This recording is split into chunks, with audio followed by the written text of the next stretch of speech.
Thierry Henry, and it's 2-0, and that might do it for Arsenal now. Bergkamp with the chip.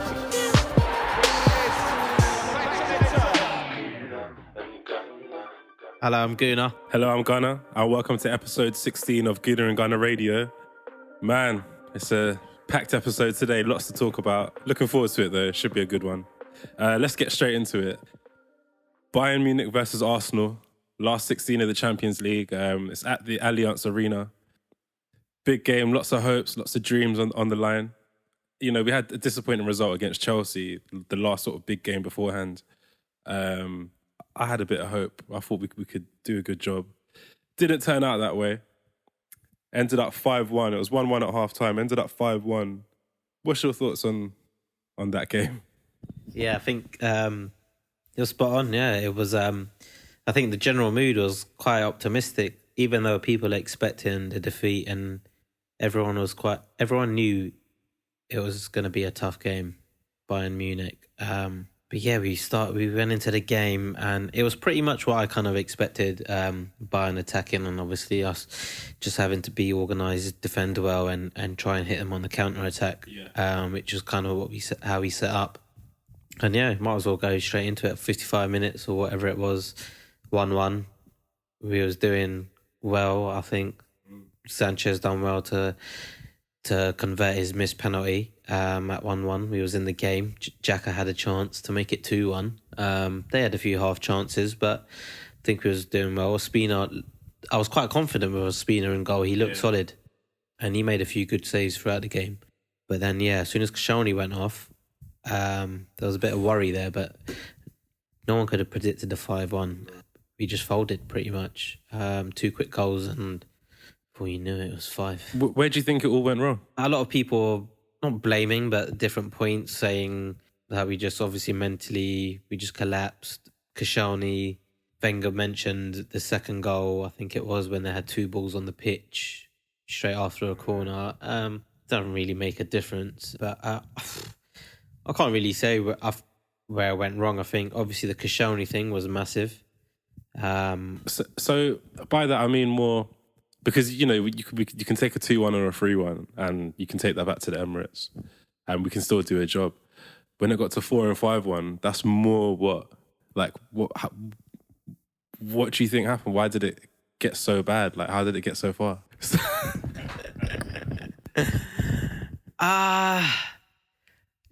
Like really, like deep down, you can talk about the technical stuff, you can talk about the football and blame game, but I think it's the players' fault at the end of the day. It's the 11 players on the pitch, and at the end of the day, I don't think enough players showed enough fight. There was no sort of fight. Even at 3-1 down, you could still show fight and desire not to lose the game and then get back in the game. And I didn't see it. It was almost like, okay, once we were 3-1 down, the players gave up and they thought the game was over. And it shouldn't have been like that.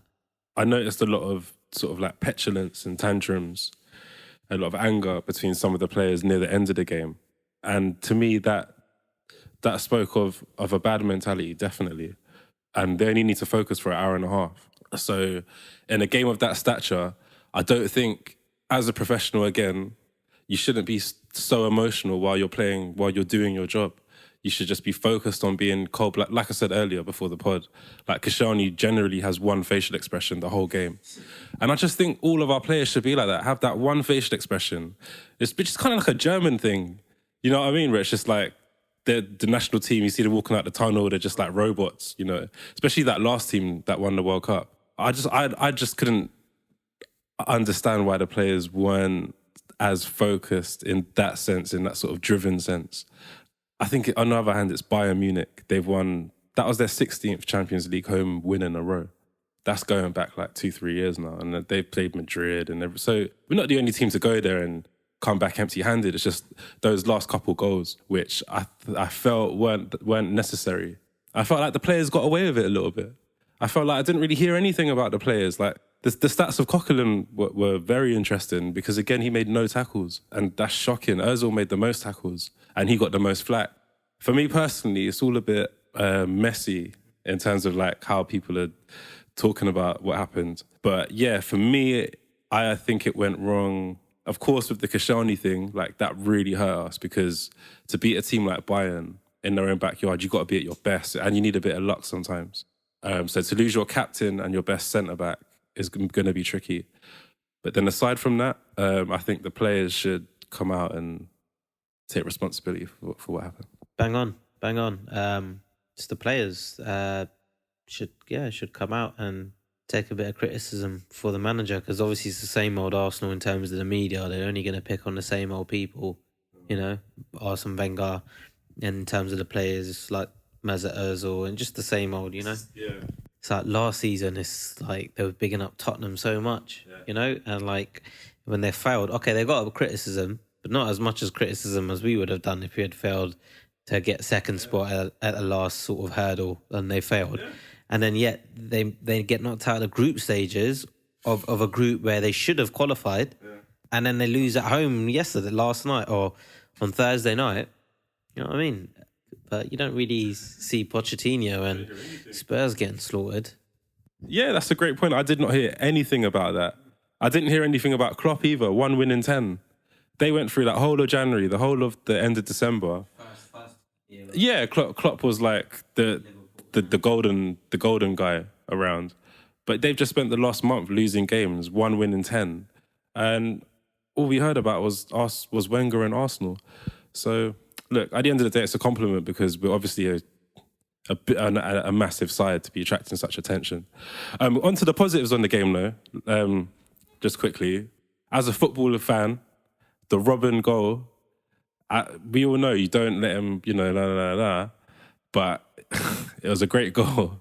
I watched the clip on Twitter yesterday, and it was 2 minutes of him doing that same goal. And he's done it to everyone. Barcelona. Fantastic goal, but yeah, like you say, it should know better. I mean, Coquelin, it was terrible. While it was 1-1, we had a couple chances. And Xhaka had a great chance. He should have just smashed it.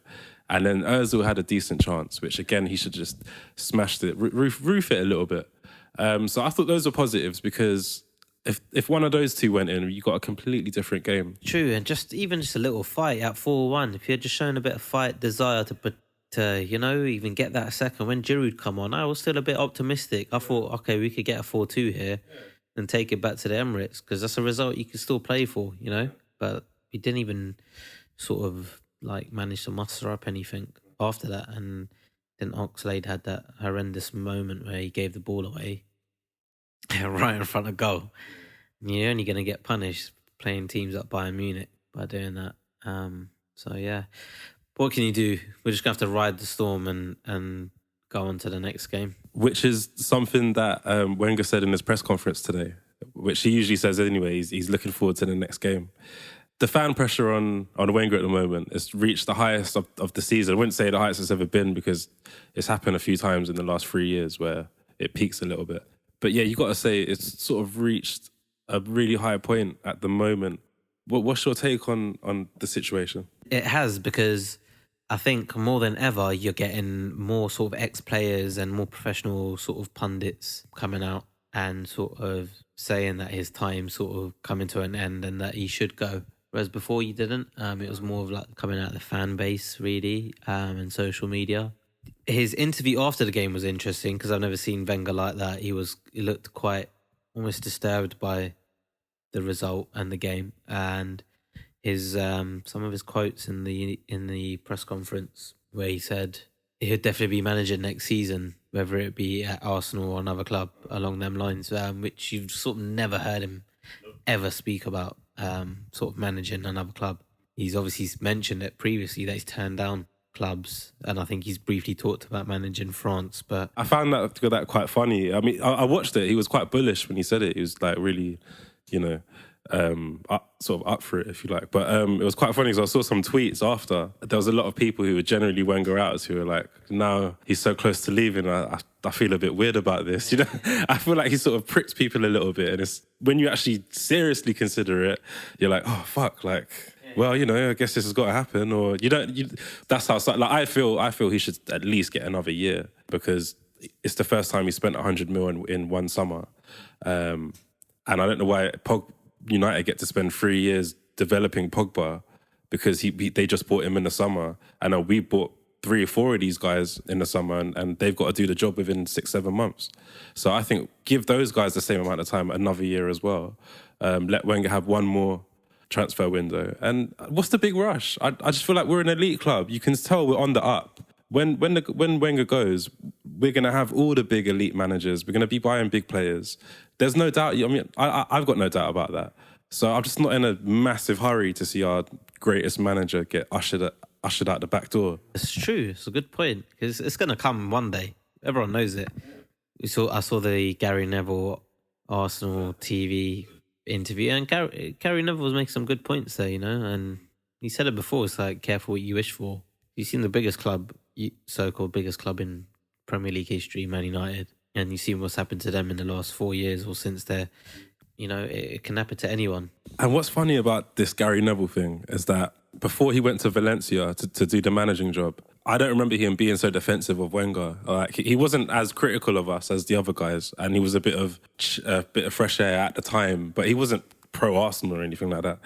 But since he's come back from that Valencia job and possibly maybe seeing how hard it is to just do it on that level, he does seem to sort of change his tone a little bit. And I watched that thing as well, and he said the Emirates is the best stadium in the league, and he's saying all these things that you don't really hear. You don't even hear Arsenal. Yeah, he's like, it's a great achievement, and I think that's quite telling. Yeah, it was like, it's sad to see this Arsenal TV obviously getting that platform, because obviously their whole basis is really talking about negativity around the club and bringing Arsenal and Arsene Wenger down, really. But it was a decent interview. Like, I was interested to hear what Gary Neville had to say, to be honest. Some of the points he mentioned was good, and it was nice to see him actually back in Wenger, in a sense, in a professional way, like he was talking sense. Yeah, it's true, and he actually went through with it. He's gone all the way with it, backed his talk. Let's go on to Coquelin real briefly, because in my opinion, this is becoming a slight issue at the moment. There's stats flying about where our win percentage with him in the team is shocking, and then when he's out the team, it's like 100% or something ridiculous. Of course, that's depending on who you play. But then there's a stat against Bayern, which I said earlier, about he didn't make any tackles. And then you got Elneny, who I think is knocking on the door. I think from now on, I'd rather see Elneny. And with regards to Coquelin, I'm not entirely sure. I think we can maybe replace Coquelin in the summer because he's been given quite a bit of time. The only reason I say this, I'm harsh with these things, because when I see a quality player not playing well, to me, that means you haven't trained properly. That's all it says to me. You haven't been training, or something's not right, and for whatever reason, that's not good enough at this level, because there's other players who will train hard and will play a good game the majority of the time. What's your thoughts on Coquelin and also Elneny? His form hasn't been great this season. I was a big Coquelin fan. Yeah, same. I used to like Coquelin even before he sort of made his comeback in recent time, when he first came on the scene. See, I always saw Coquelin as a developing player. He was still developing, but I don't think this year he's developed. I don't think he's progressed, and whether he's cut out to play that high level, I'm not too sure, or whether he's needs to maybe go back a step a little. It just tends to be in the bigger games, though, you see him found out. And I don't know, again, is that a mentality thing? Because there must be training on it. They must know the do's and don'ts. But some of the things he does is like schoolboy things, you know? So you don't know whether it's coming from, is it instructions on him told what to do? Because I don't know. But Elneny is definitely more, you feel more at ease with Elneny there. He's very consistent in his performances, and he's tidy, clean, just does a good job. So yeah, I would have liked to see Elneny start, especially coming off the African nations. Okay, he might be a bit fatigued, but they got to the final, so he's had a good run. He's good form. He scored in the final. You know, he's like their main player. So I would have liked to see him feature. Okay, yeah, I agree with that. I wanted to ask you about Mustafi, because he's come in for a bit of criticism. Rightly so, I guess. and Mertesacker is back from injury. So it's a weird situation because I thought it was, we're going to ease Mertesacker out and Mustafi's the new big German BFG. But it's sort of looking like Merte's knocking on Mustafi's door as well. And well, look, yeah, if you go back to the earlier pods, I wasn't convinced by the Mustafi signing, and then I wasn't convinced in the first. I actually remember. Fuck yeah! I always thought you was like a big Mustafi fan. Oh shit! No, I don't like hearing this because just quickly as well, there was Valencia fans tweeting after the game. Yeah, he was doing this for us as well. Yeah, so I wasn't. Look, only because I blamed it on the price tag. I don't think he's worth. Well, he showed at the time. I don't think he was worth that 30 mil. 30 plus, yeah, let's put it like that. Like, I watch him. The partnership with him and Koscielny, I think they complement each other well. So as a partnership, I think they're good. And I think Mustafi is a good player.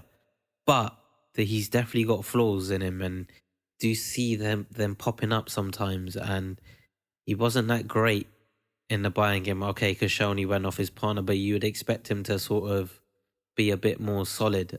Am I still convinced with Mustafi? I would say no.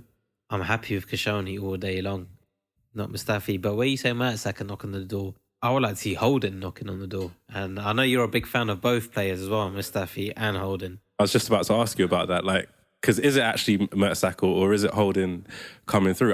For me personally, I'd still think it's even a few months too early, just for Holden's sheer physicality. And in that game, I would have rather had Merty against Lewandowski for that header, for example. But Holden, I'm a big fan of him. But I just think once he beefs up a little bit, he'll be there. He'll be one of the best.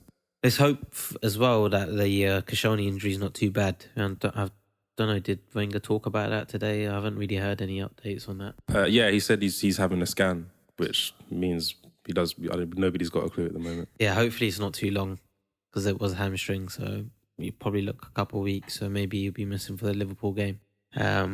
So it'd be tricky against Liverpool's front three. But what do you think about Gibbs starting? Was you happy to see Gibbs get in his place? Because Monreal's been a bit inconsistent compared to last season. Yeah, he has, and I was happy with Gibbs starting. I'd like to see him getting eased into the first 11. Yeah, I think he's quality. So it's time for Prick of the Week. Do you want to let the people know who our Prick of the Week is this week, Mr. Gooner? Most definitely that prick, Paul Merson, who else been talking a load of rubbish. I don't know how he gets away with it. He's said a few things, but the one that stuck in my head was, I quote, "The man was much better tactically than Arsene Wenger.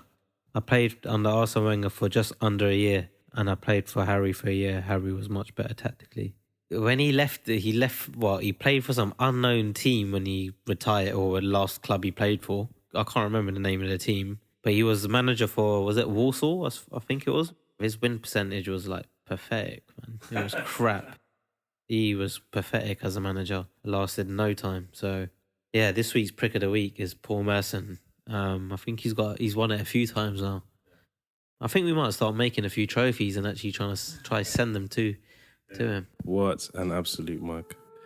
All right, it's the tone of Twitter. The tone of Twitter. At the moment, it's bad. Very bad. Okay. All right, Rival Watch. Yeah. This week's Rival Watch. Well, we was meant to play Southampton this week, but obviously we've got FA Cup. Sutton on Monday. It's gonna be incredible to watch, considering just how small Sutton Football Club are.